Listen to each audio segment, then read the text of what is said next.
যে ব্যক্তির হাত রোজা রাখলো না, যে ব্যক্তির চোখ রোজা রাখলো না, যে ব্যক্তির চিন্তা রোজা রাখলো না, যে ব্যক্তির কান রোজা রাখলো না,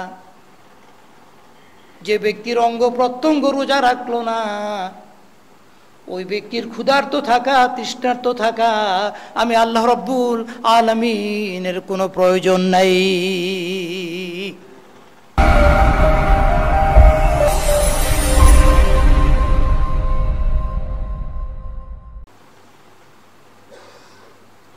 আমি আজকে আপনাদের সামনে এবার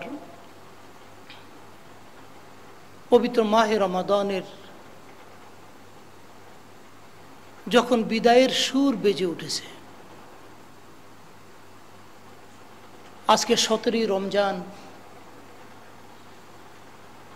মানে রমজান এখন কমতেই থাকবে। এক কথায় বলা যায়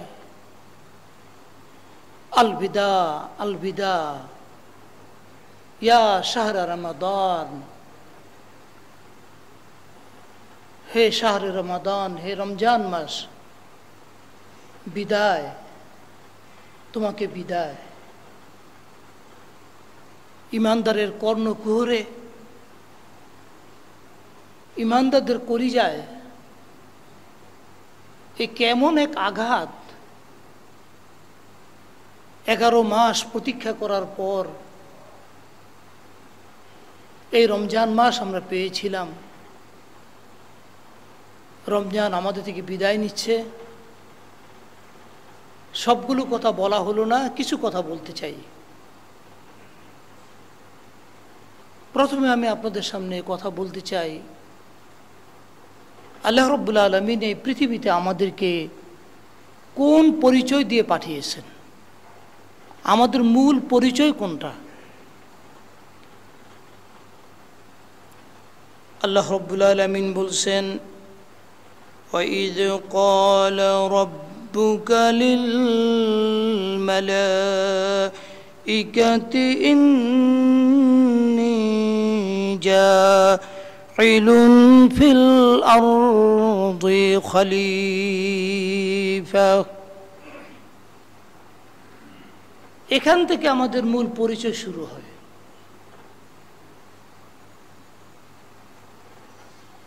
আমরা কিন্তু মাঝে মাঝে ভুল করি। আমরা পরিচয় শুরু করি কোন জায়গা থেকে জানেন? وَمَا خَلَقْتُ الْجِنَّ وَالْإِنسَ إِلَّا لِيَعْبُدُونَ।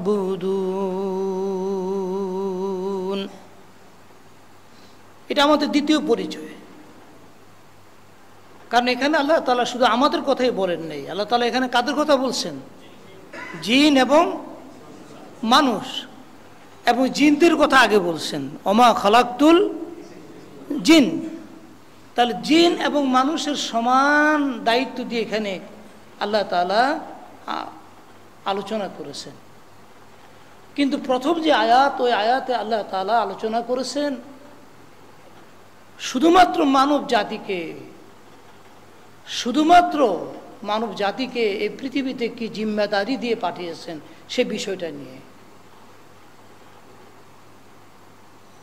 ওই দায়িত্ব পালন করার জন্য উপযুক্ত হতে হবে, ওই দায়িত্ব পালন করার জন্য যে যোগ্যতা প্রয়োজন, ওই যোগ্যতাগুলো অর্জন করা হয় ইবাদতের মাধ্যমে।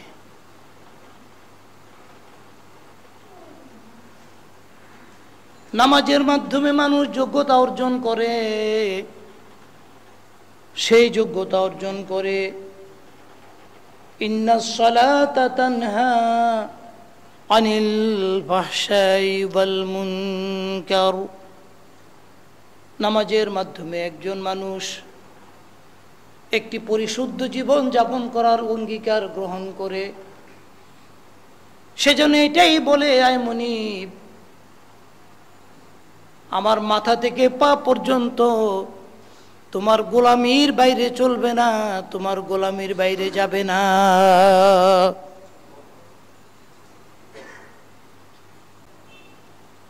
যদি নামাজের মাধ্যমে চরিত্র সংশোধন না হয়,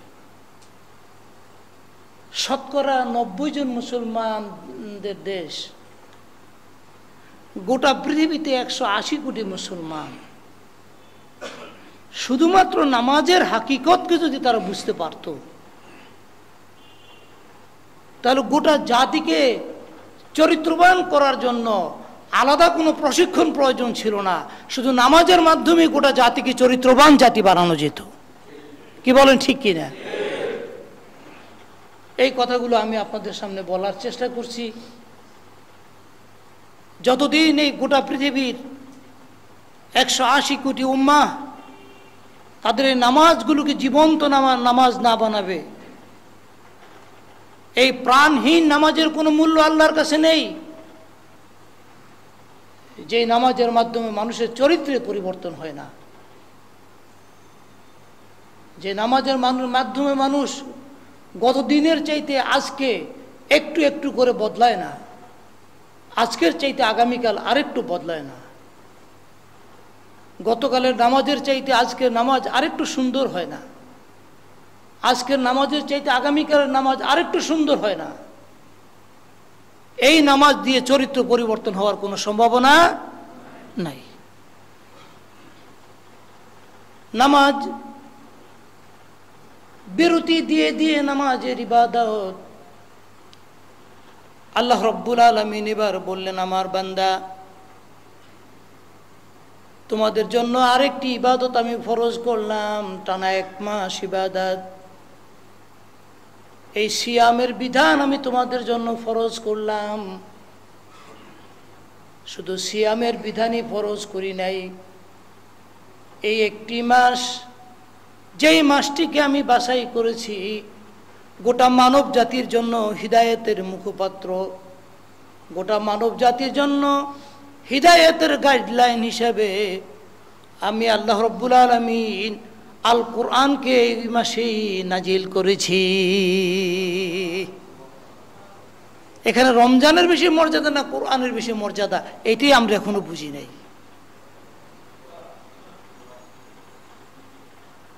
প্রকৃতপক্ষে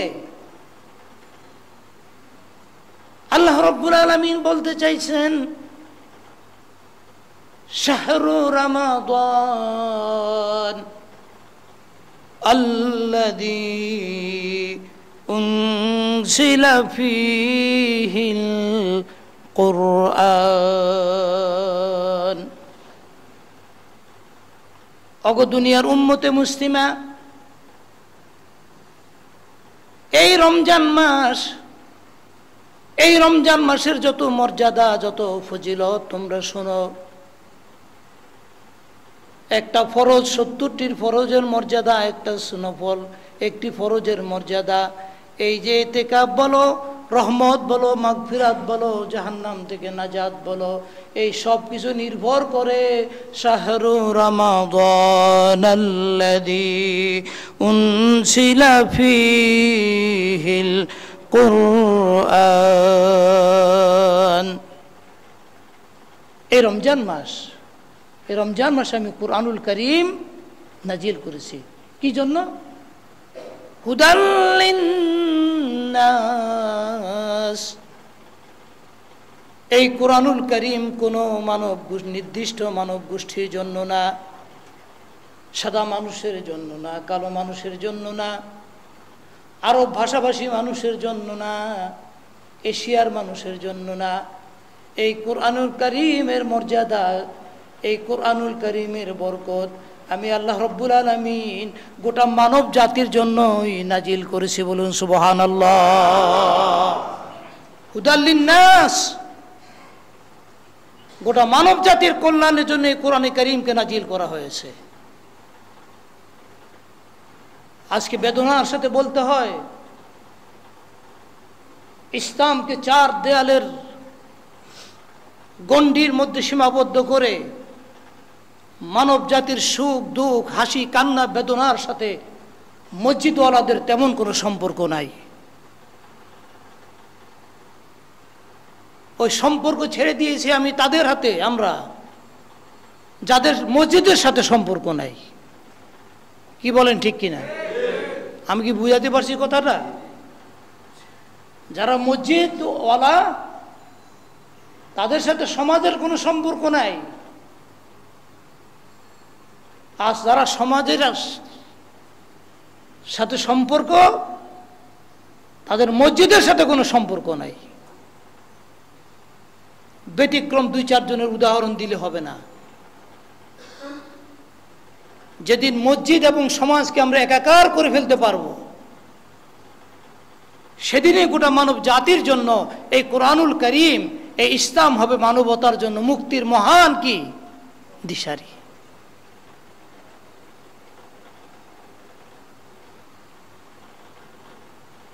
রমজানের রোজাগুলো আদায় করছি, আনুষ্ঠানিকভাবে আমি রোজাগুলো পালন করছি। আমি মাঝে মাঝে বলে থাকি, মানুষের দেহ, মানুষের আত্মা এবং মানুষের শরীরের যেমন খাদ্য আছে,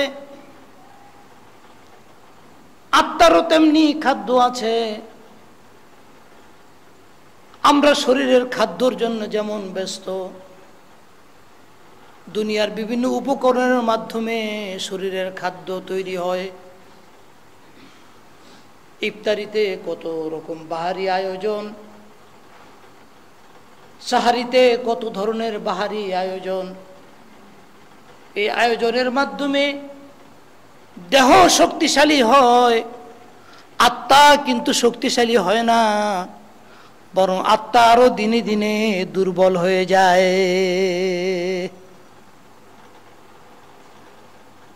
আত্মার খোরাক যদি পেতে হয়, আত্মার খোরাক যদি আমাকে আপনাকে নিতে হয়, তাহলে আল্লাহ রাব্বুল আলামিন বলে দিয়েছেন, আলা বিযিকরিল্লাহি তাতমাইন্নুল কুলুব। দুনিয়ার মানুষ হেতাও নয়, কোথাও নয়, কোথাও নয়। আত্মার শান্তি তুমি কোথাও খুঁজে পাবে না। তুমি কত দামি দামি অট্টালিকায় বসবাস করো, কত কোটি কোটি সম্পদের মালিক তুমি,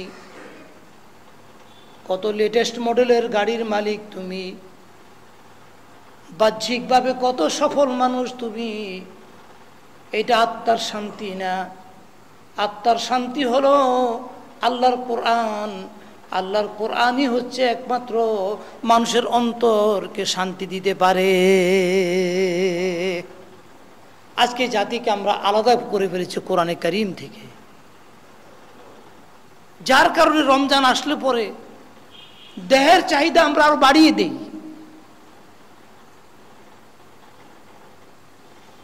আত্মাকে দুর্বল করে ফেলি। বলা হয়েছে তোমাদের পরিচয় হলো তোমরা হলো খলিফাতুল্লাহ ফিল আরদ, এই জমিনে তোমরা হচ্ছে আল্লাহর খলিফা, আল্লাহর প্রতিনিধি। আমি যখন এখানে থাকবো না, তখন এই জায়নামাজে দাঁড়াবেন কে? ইমাম সাহেব। তিনি তার ইচ্ছা মতো কি করবেন না, ইমামতি করতে পারবেন না। আমি যেভাবে ইমামতি করি সেভাবেই তাকে ইমামতি করতে হবে। খলিফার কাজ হলো এটা। আল্লাহ তাআলা আমাদেরকে খলিফা হিসেবে পরিচয় দিয়েছেন। আর খলিফা হিসেবে যে যোগ্যতার প্রয়োজন, এই যোগ্যতাগুলো অর্জন হয় নামাজের মাধ্যমে, এই যোগ্যতা অর্জন হয় রোজার মাধ্যমে, এই যোগ্যতা অর্জন হয় হজের মাধ্যমে, এই যোগ্যতা অর্জন হয় যাকাতের মাধ্যমে।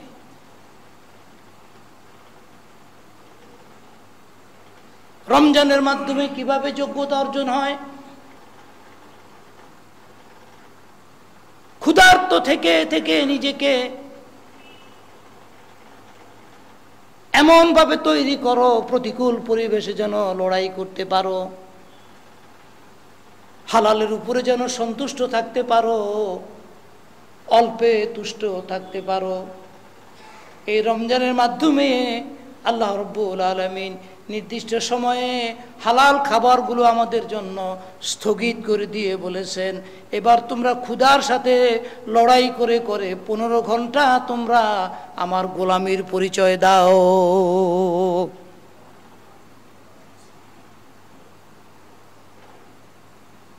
প্রচন্ড গরম,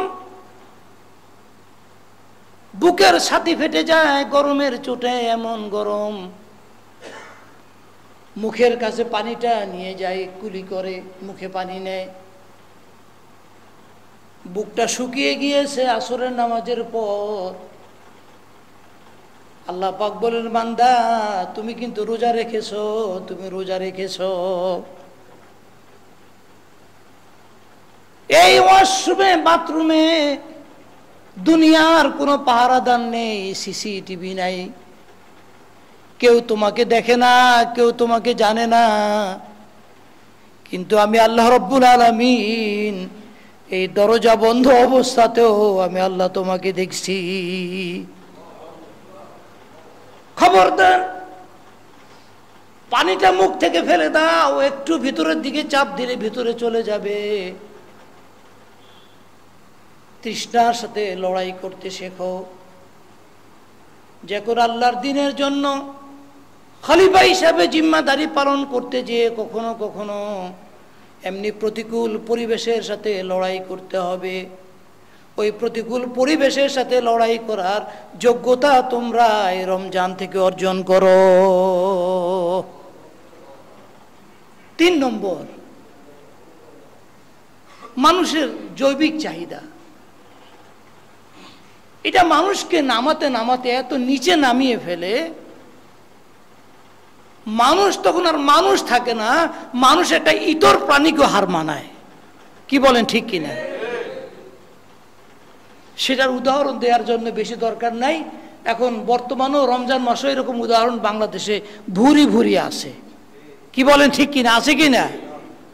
মানুষ কতটুকু নিষ্ঠুর, পাষণ্ড এবং কতটুকু লজ্জাহীন এবং কতটুকু চরিত্রহীন, লম্পট হলে পরে একজন মানুষ এত নিচে নামতে পারে। আল্লাহ তাআলা চাইলেন তোমার এই কামনাকে তুমি নিয়ন্ত্রণ করো, কারণ কামনাকে যদি নিয়ন্ত্রণ করতে না পারো তাহলে মসজিদ থেকে বের হলেই তো তোমার যুদ্ধ শুরু হয়ে যাবে।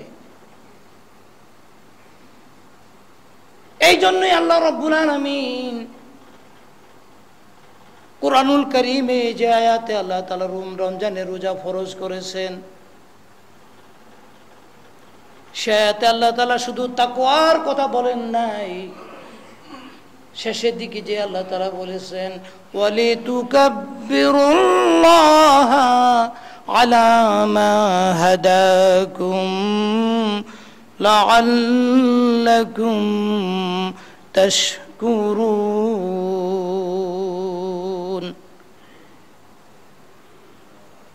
এই রমজানকে আমি তোমাদের জন্য ফরজ করেছি, এই রমজান মাসে আমি কোরআনুল কারীম নাজিল করেছি।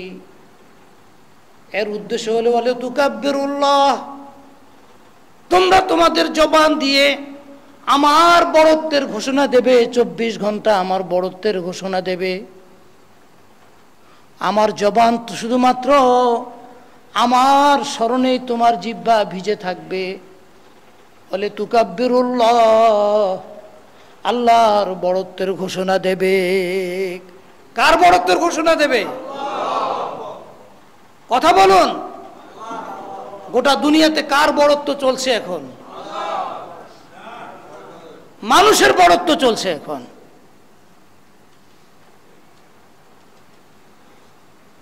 আল্লাহর বড়ত্বের কথা বলা আজকে অপরাধ।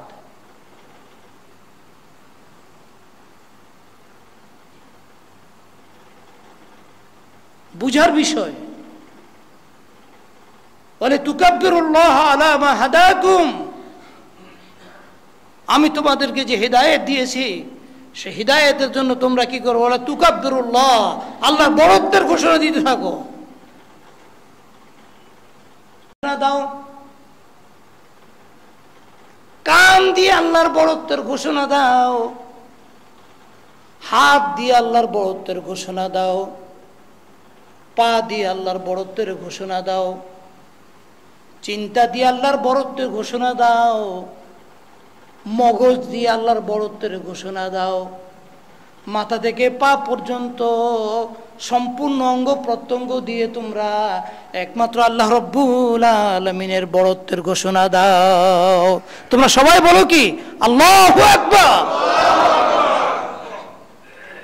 আমরা কারো বড়ত্ব মানি না, বড়ত্ব মানি একমাত্র কার? শ্রেষ্ঠত্ব মানি একমাত্র কার? ওয়ালি তুকাব্বিরুল্লাহ। এটার নাম হলো কি? ওয়ালি তুকাব্বিরুল্লাহ। আমাদের দেশে উলামায়ে কিরাম ওই পর্যন্ত যাইতেই পারেন না। তাকওয়ার ওয়াজ আবার ইমাম সাহেব করেছেন, আমি সেজন্য সেদিকে গেলাম না। আজকে সময় এসেছে আমার অঙ্গ প্রত্যঙ্গ, আমার চিন্তা চেতনা সব কিছু দিয়ে আল্লাহর বড়ত্ব। আমার হাত দিয়ে এমন কোন হারাম জিনিস স্পর্শ করবে না। হাতের ভিতরে আমি আমার আল্লাহর বড়ত্বকে স্থান দিয়েছি। এই হাত আল্লাহর হুকুমের বাইরে সামনের দিকে একটু লম্বা হবে না।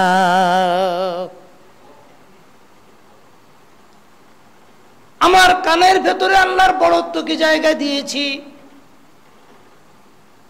আমার কানে এমন কোন আওয়াজ আমি সইব না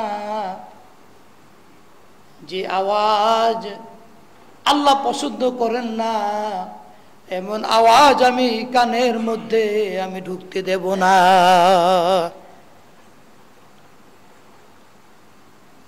আমি আমার কদমকে এমন দিকে অগ্রসর করব না, এমন দিকে কদমকে সামনের দিকে পা ফেলবো না যেদিকে পা দিতে আমার মুনিব আমাকে নিষেধ করেছেন। আল মুসলিমু মান সালিমাল মুসলিমুনা মিন লিসানিহি ওয়া ইয়াদিহি। আল্লাহ রাসূল বলেছেন, নামাজ পড়লে মুসলমান হওয়া যায় না, শুধু রোজা করলে মুসলমান হওয়া যায় না, শুধু হজ আদায় করলে মুসলমান হওয়া যায় না, শুধু যাকাত আদায় করলে মুসলমান হওয়া যায় না। আল্লাহ রাব্বুল আলামিন বলেছেন, কি বলেছেন? আল্লাহ তাআলা বলেছেন, আল মুসলিমু মান সালিমাল মুসলিমুন। প্রকৃত মুসলমান হচ্ছে সেই প্রকৃত মুসলমান যে তার জবান দিয়ে, তার মুখ দিয়ে কোনো মানুষকে সে কষ্ট দেয় না, ভাষা দিয়ে কষ্ট দেয় না। আরবিতে একটি কবিতা আছে, ছুরি দিয়ে কাটলে তা সেলাই করলে কদিন পরে শুকিয়ে যায়, কিন্তু ভাষা দিয়ে কাউকে আঘাত দিলে এই আঘাত কখনো শুকায় না। কি বলেন, ঠিক কিনা? একজন মুমিনের পরিচয় দিয়েছেন আল্লাহ এইভাবে, আর আমরা মুমিনের পরিচয় খুঁজছি অন্য জায়গায়। অথচ আল্লাহ রাসূল বলেছেন, আল মুসলিম মান সালিমাল মুসলিমুনা মিন ইয়াদিহি। হাত দিয়ে কোনো কষ্ট দেবে না, এই হাত দিয়ে ফাইল আটকে রাখবে না, কারো প্রমোশন হেল্ড আপ করে রাখবে না, এই হাত দিয়ে কোনো ধরনের অবৈধ কাজ করবে না। বলুন দেখি, শতকরা 90 জন মুসলমানের দেশে রমজান এসেছে, আসার পরে কি সুদ বন্ধ হয়েছে? আস্তে আস্তে বললেন কেন? ঘুষ বন্ধ হয়েছে? ঘুষ বন্ধ হয়েছে? অন্যায় অবৈধ কাজ, হারাম কাজ সব কিছু চলছে। কি বলেন, ঠিক কিনা? অথচ আল্লাহ রাসূল বলেছেন, একজন মুমিন, একজন মুসলমান কখনো সে হাত দিয়ে কাউকে কষ্ট দেয় না, জবান দিয়ে কষ্ট দেয় না, হাত দিয়ে কষ্ট দেয় না। একজন মুমিনের চরিত্র হলো, একজন মুমিন হবে পুত পবিত্র মানুষ, মাথা থেকে পা পর্যন্ত সবটুকু মুমিন একমাত্র আল্লাহর কাছে সুপর্দ করে দেবে। ওয়ালিতুকাব্বিরুল্লাহ আলা মা হাদাকুম লাআল্লাকুম তাশকুরুন।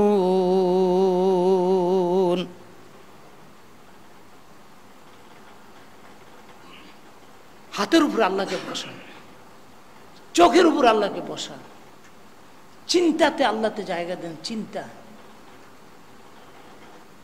কদম, সব মাথার প্রতিটি, মাথা থেকে পা পর্যন্ত প্রতিটি অঙ্গ প্রত্যঙ্গে আল্লাহকে জায়গা দেন, আল্লাহর বড়ত্বকে জায়গা দেন। আল্লাহর বড়ত্বকে জায়গা দিতে পারলেই এই রমজান মাসে কোরআন নাজিলের উদ্দেশ্য কি হবে? হাসিল হবে।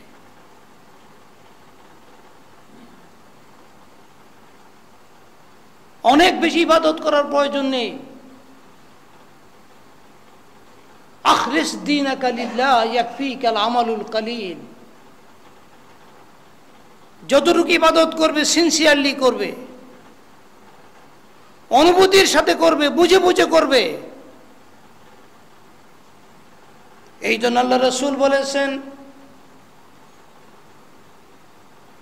হাদিসে কুদসি,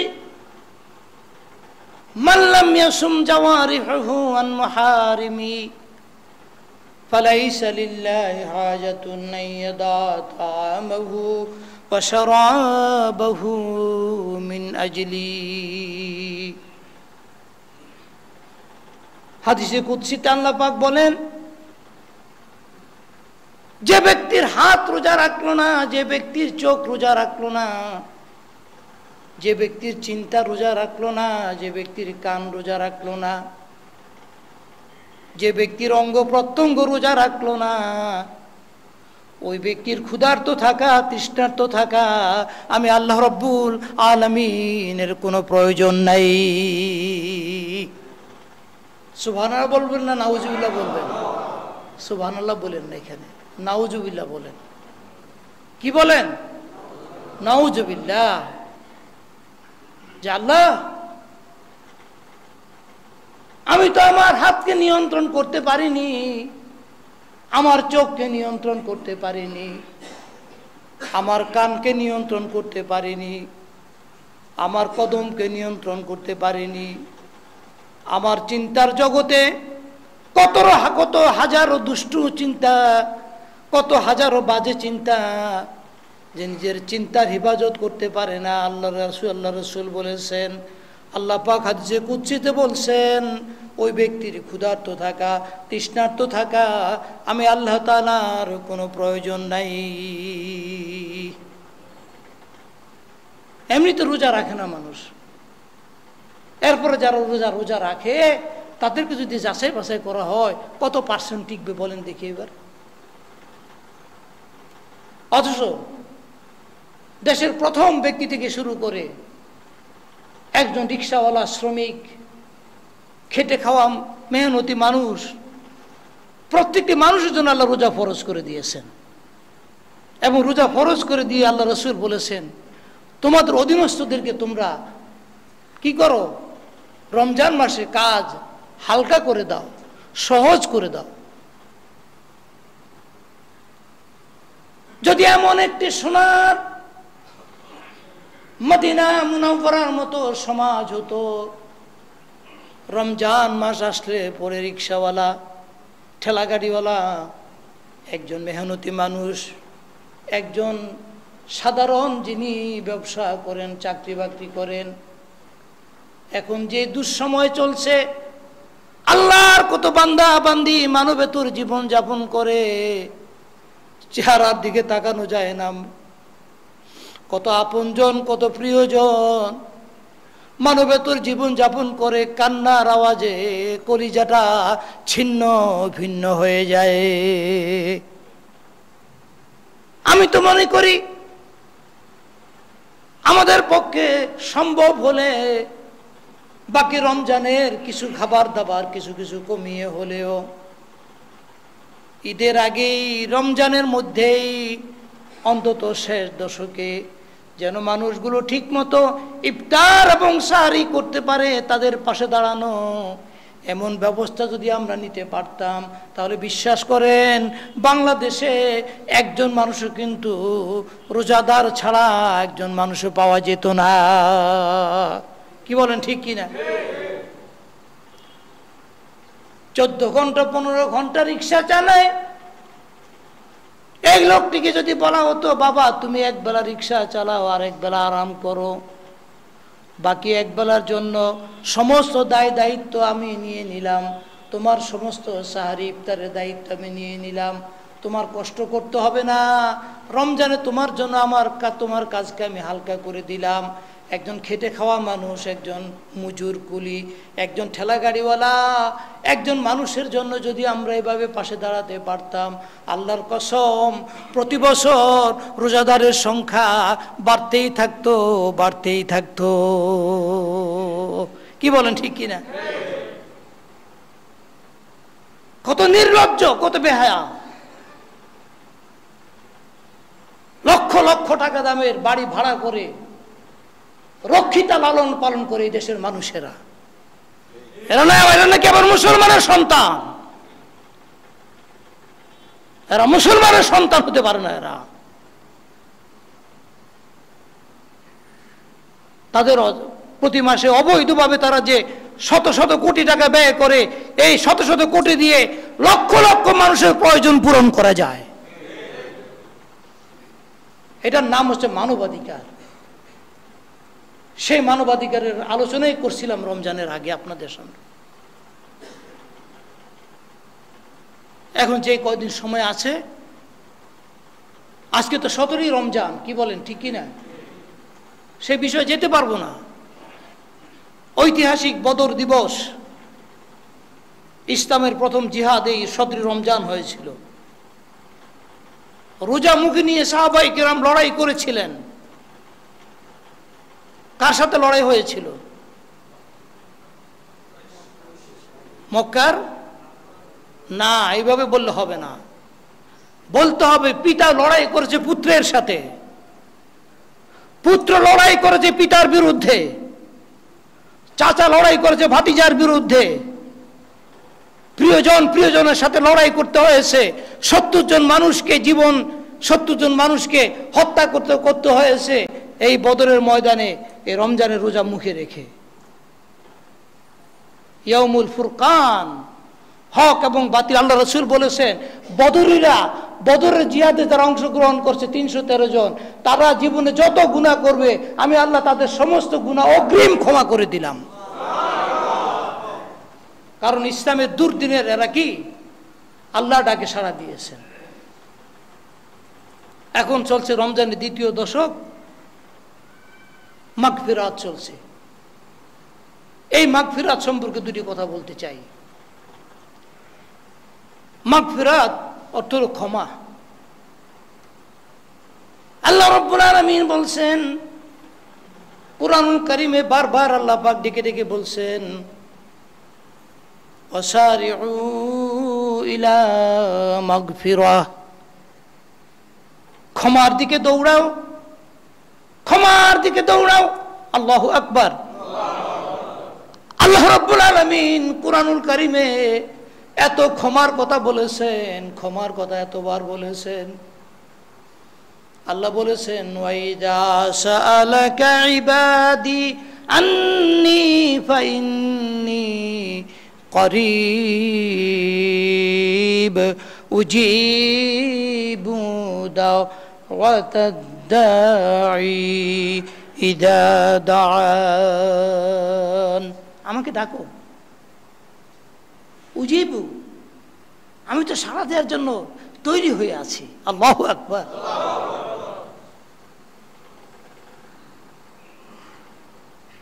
আমাকে ডাকো। সাবিকু ইলা মাগফিরাতিম মির রাব্বিকুম ওয়া জান্নাহ, দৌড়াও, প্রতিযোগিতা করো আল্লাহর ওই ক্ষমার দিকে এবং ওই জান্নাতের দিকে। দৌড়াও, প্রতিযোগিতা করো। আজকে আজকে আমাদের প্রতিযোগিতা হচ্ছে কার সম্পদ কত হলো, কার ব্যাংক ব্যালেন্স কত। আল্লাহ বলেন এগুলো প্রতিযোগিতার বিষয় না, প্রতিযোগিতার বিষয় হলো জান্নাতের জন্য তোমরা দৌড়াও।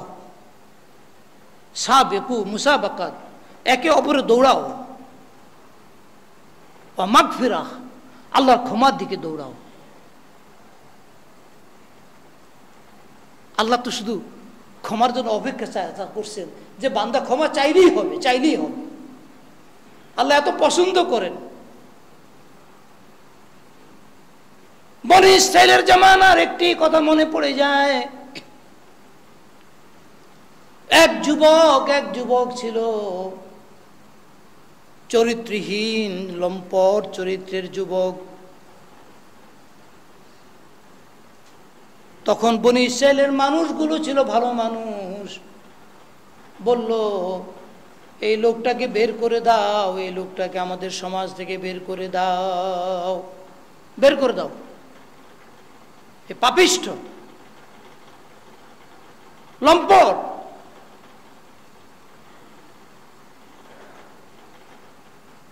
লোকটিকে বের করে দেয়া হলো মরুভূমিতে। কোথাও পালাবার জায়গা নেই, দুধু বালিকা রাশি, শুধু বালিয়াড়ি আর বালিয়াড়ি। লোকটি মনে করলো আমার মৃত্যু ছাড়া তো আর কোনো পথ নাই। হে আমার মনিব, এই সময় আমার খাবার নেই, দাবার নেই, কিছুই নেই, সামনে আমার মৃত্যু অপেক্ষা করছে, মৃত্যু অপেক্ষা করছে। আমি তো আর লোকালয়ে ফিরে যেতে পারবো না। লোকটি শেষবারের মতো আকাশের দিকে তাকিয়ে বলল, আয় আল্লাহ, হে গো ক্ষমাদাতা, ক্ষমার মালিক, তুমি আমার জীবনের সবগুলো গুনাহ ক্ষমা করে দাও। বান্দা যখন আওয়াজ তুলল, আল্লাহর ফেরেশতারা সাথে সাথে ওহী নিয়ে তৎকালীন নবীর কাছে এসে বললেন, বান্দা একটিবারের মতো আমার কাছে ক্ষমা চাইছে, তার তওবাটা ছিল বড় আন্তরিক, আমি আল্লাহ তার জীবনের সব গুনাহ খাতা মাফ করে দিয়েছি। ওগো যুবকেরা, তরুণেরা, ওগো যুবতীরা, তরুণীরা, ওগো আমার মায়েরা, বোনেরা, ওগো আমার প্রিয়জনেরা, আপনজনেরা, মনিব তো শুধু ক্ষমা চায়, ক্ষমা পেতে চায়, ক্ষমা চান। তিনি যদি তিনি যদি মুহূর্তের মধ্যে চান, আমার মুখ দিয়ে যদি আন্তরিকভাবে যদি ক্ষমার কথাটা বের হয়ে যায়, অন্তর থেকে হতে হবে, নিজের গুনাহগুলো সামনে আনতে হবে। চোখ দিয়ে পানি ঝরঝর করে যখন পড়বে, সিজদায় ঝরঝর করে পড়বে। আপনি যদি বললেন আল্লাহুম্মা ইন্নাকা আফুউন কারীম তুহিব্বুল আফওয়া ফাআফু আন্নী, আয় আল্লাহ, আপনি তো ক্ষমাশীল, আপনি তো ক্ষমাকে ভালোবাসেন, আপনি মেহেরবানি করে আমাকে ক্ষমা করে দিন। আপনার মুখ থেকে এই শব্দটা শেষ হতে যতক্ষণ সময় লাগবে, তার আগেই তো আপনার কথা আরশে আজিমে পৌঁছে যাবে। আল্লাহ বললেন, আমার ফেরেশতারা, আমার বান্দা আমার কাছে ক্ষমা চাইছে, এর চাইতে আনন্দের বিষয় আর কিছু হতে পারে না। যাও যাও, আমার বান্দার জীবনের সব গুনাহ খাতা তুমি মাফ করে দাও, সব গুনাহ মাফ করে দাও।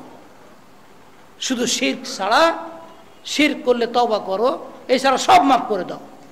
সে জেনা করছে, মাফ করে দাও। সে যা অপরাধ করছে সব মাফ করে দাও, সব মাফ করে দাও। আল্লাহর রাজ দরবারে মাফ করলে আল্লাহর রাজ দরবারের কোনো কমতি হবে না। কি বলেন, ঠিক কিনা? এক দুষ্ট লোক ছিল, নাম ছিল কারুন। মুসা আলাইহিস সালামের জামানায় বড় ধনী মানুষ ছিল।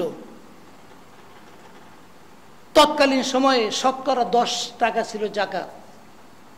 জাকাত ছিল কত? শতকরা 10 টাকা। মুসা আলাইহিস সালাম বলল, তুমি যাকাত দাও। কারণ বলল, কেন? সারা জীবন আমি পরিশ্রম করে এত সম্পদের মালিক হয়েছি, এখন যাকাত দিয়ে বুঝে আমি মানুষকে টাকা দিয়ে দেব? আমি যাকাত দেব না। সে নতুন চক্রান্ত ফাঁদল।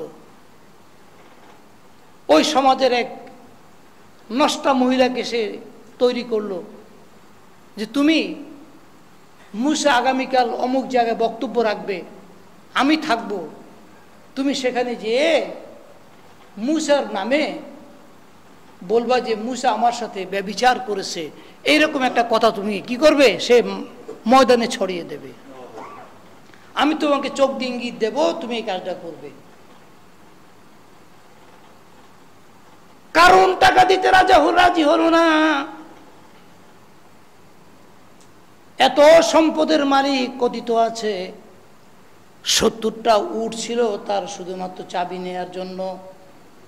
এত সিন্দুক ছিল, টাকা পয়সা, সোনা দানা, পান্না চুনি, এত সম্পদের মালিক ছিল কারুন। কারুন বৈঠকে বসেছে, মুসা আলাইহিস সালাম আলোচনা করছেন, ওয়াজ করছেন। এবার কারুন বলল, তুমি বলো। মহিলা এবার দাঁড়িয়ে মুসা আলাইহিস সালামের দিকে একটা নজর দিয়ে বলল, এমন নবুয়তের এমন পুত পবিত্র চেহারা, এই চেহারার জন্য, এই চেহারাতে আমি কোনো কালিমা লেপন করতে রাজি নাই।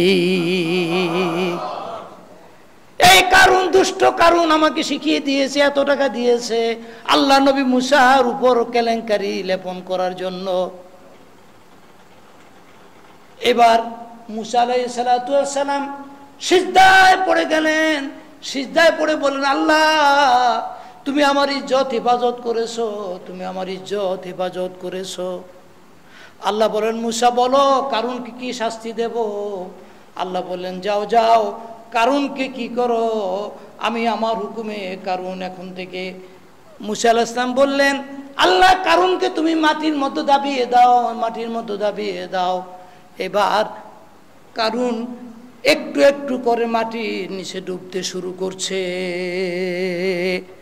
আর বারবার বলছে, মুসা আমাকে বাঁচাও, মুসা আমাকে বাঁচাও, আমি তওবা করছি, আমি আর এই কাজ করব না। আল্লাহ বলছেন, মুসা তোমার কি মায়া লাগে না? তোমার কি মায়া লাগে না? বলো না গো আল্লাহ, এই দুষ্টের জন্য আমার মায়া লাগে না, আর একটু নিচের দিকে যাও। কথিত আছে কারণ প্রতিদিন 1 হাত করে প্রতিদিন মাটির নিচের দিকে যেতে থাকে। নবীর সাথে বেয়াদবি করেছে। আল্লাহ রাব্বুল আলামিন মুসা আলাইহিস সালামকে বললেন, ওগো আমার মুসা, কারুন যতই অপরাধ করুক না কেন, যদি কারুন যতবার তোমাকে ডেকেছে মাফ করার জন্য, যদি একটিবার যদি সে আমাকে ডাক দিত, আমি আল্লাহ রাব্বুল আলামিন কারুনের জীবনের সব গুনাহ খাতা মাফ করে দিতাম। আমার ভাইয়েরা বোনেরা, নিশ্চয় এত জঘন্য পাপাচারী মানুষ মুসলমানদের মধ্যে আমাদের নাই এখন, ব্যতিক্রম ছাড়া। আমি শুধু এতটুকু বলবো, এই ক্ষমার দশকে ক্ষমা চান। আজকে 17, 18, 19, 20 তারিখ সন্ধ্যা থেকে শুরু হয়ে যাবে কি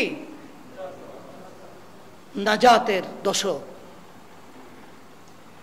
20 তারিখ সন্ধ্যা থেকে যারা ইতিকাফে বসবেন, তাদের লক্ষ্য থাকবে একটা মাত্র লক্ষ্য, মসজিদে বসে বসে গল্প গুজব করবেন না। ইতিকাফের 24 ঘন্টা সময় ব্যক্তিগত প্রয়োজন বাদ দিয়ে শুধুমাত্র কুরআনুল কারীম তিলাওয়াত করবেন আর ফরজ নামাজ পড়বেন।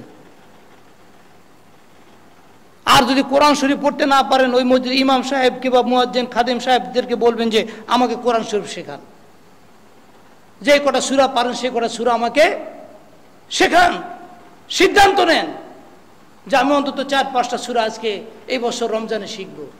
এখানে যারা আছেন সম্মানিত সুধী মণ্ডলী, আমার ভাইয়েরও বাইরে বোনেরা যারা আছেন সবাইকে বলবো, আসুন না বাকি 10 দিন আমরা একটা সিদ্ধান্ত নেই যে আমরা এই কটা সূরা মুখস্থ করব।